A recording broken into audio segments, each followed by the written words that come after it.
દાદી નાનીની રીતે ફ્રેન્ડ્સ આજે હું તમારા સાથે શેર કરવાની છું છુંદાની રેસિપી। તો વરસ સુધી આવું ને આવું લાલ ચટાકેદાર રહેશે, બિલકુલ ખરાબ નહીં થાય કે ફૂગ નહીં આવે અને એકદમ સરસ એવો રસાદાર આજે આપણે છુંદો બનાવીશું। તમે ખાતા રહી જશો એ રીતે રેસિપી તમારા સાથે શેર કરવાની છું। તો ફ્રેન્ડ્સ વિડીયો જરા પણ ગમે તો લાઈક કરી દેજો અને જે લોકો આ રેસિપી બનાવવાના હોય એ લોકો સાથે શેર જરૂરથી કરી દેજો। તો ચાલો મિત્રો આપણે રેસિપી સ્ટાર્ટ કરીએ। તો ફ્રેન્ડ્સ અહીં મેં 7 નંગ જેટલી કેરી લઈ લીધી છે। તો વજનમાં ગણવા જઈએ તો 1.5 કિલો જેટલી કેરી છે। હવે આપણે તેની છાલ કાઢી લેશું અને ગોટલાનો ભાગ અલગ કરીશું, એટલે કેરી જે છે 1 કિલો જેટલી થઈ જશે। એટલે આજે 1 કિલોના માપ પ્રમાણે હું તમારા સાથે છુંદાની રેસિપી શેર કરીશ।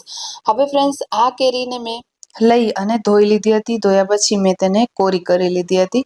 હવે ફ્રેન્ડ્સ તમે અહીં જોઈ રહ્યા છો કે ચાકુની મદદથી મેં કેરીના બધા જ જે ઉપરના પડ હોય એની છાલ હોય તે મેં કાઢી લીધી છે। તો સેમ પ્રોસેસ કરી આપણે બધી જ કેરીને છાલ કાઢી લેવાની છે અને ત્યાર પછી આપણે તેની ખમણી કરવાની છે।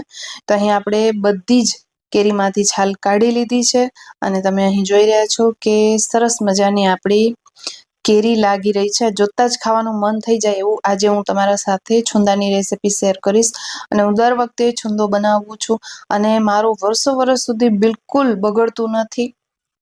થોડું ઓછું પણ હોય ને તો પણ આ છુંદો બગડતો નથી। તો હવે ફ્રેન્ડ્સ આપણે તેની ખમણી કરવાની છે। તો મેં અહીં ખમણી લઈ લીધી છે। તો અહીં ઝીણા કાણાવાળી અને જાડા કાણાવાળી ખમણી લીધી છે। તો ફ્રેન્ડ્સ અહીં તમને ઝીણી ખમણી કરવી હોય તો પણ તમે કરી શકો છો અને જાડી પણ કરવી હોય તો પણ તમે કરી શકો છો।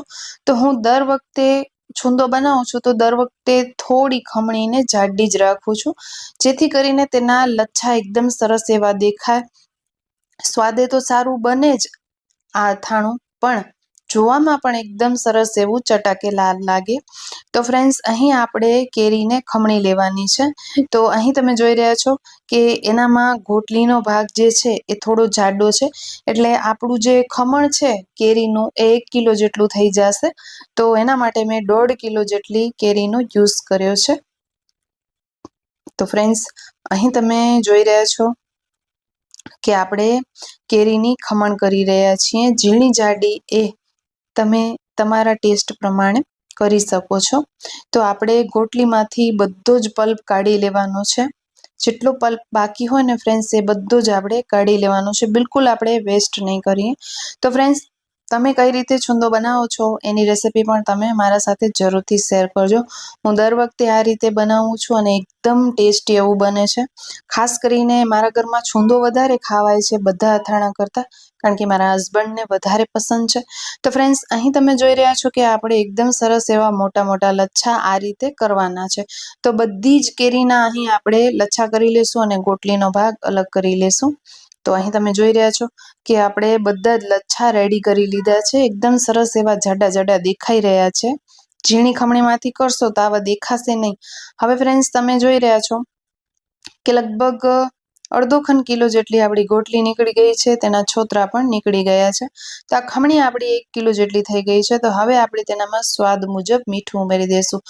હવે મીઠું ઉમેરશું ને ફ્રેન્ડ્સ એટલે તેનામાંથી પાણીનો ભાગ છૂટો પડશે। હવે એ પાણીનો ભાગ તમને કાઢી નાખો તો તમે કાઢી શકો છો, અને છુંદાને રસાદાર બનાવવો હોય તો પાણી બિલકુલ ન કાઢતા, અને હું બનાવું છું તો હું પાણી નથી કાઢતી, જેથી છુંદો જે છે રસાદાર બને છે।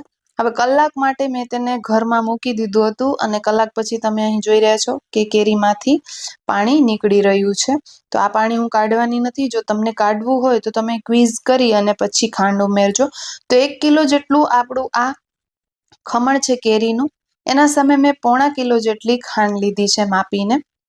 તો ફ્રેન્ડ્સ આપણે છુંદો બનાવીએ ને તો સરખે સરખી પણ તમે ખાંડ ઉમેરી શકો, પણ મને થોડું ચટપટું અને થોડું ખટાશ પડતું હોય ને તો વધારે ભાવે છે, એટલે હું અહીં 1.25 કિલા જેટલી ખાંડ ઉમેરી રહી છું।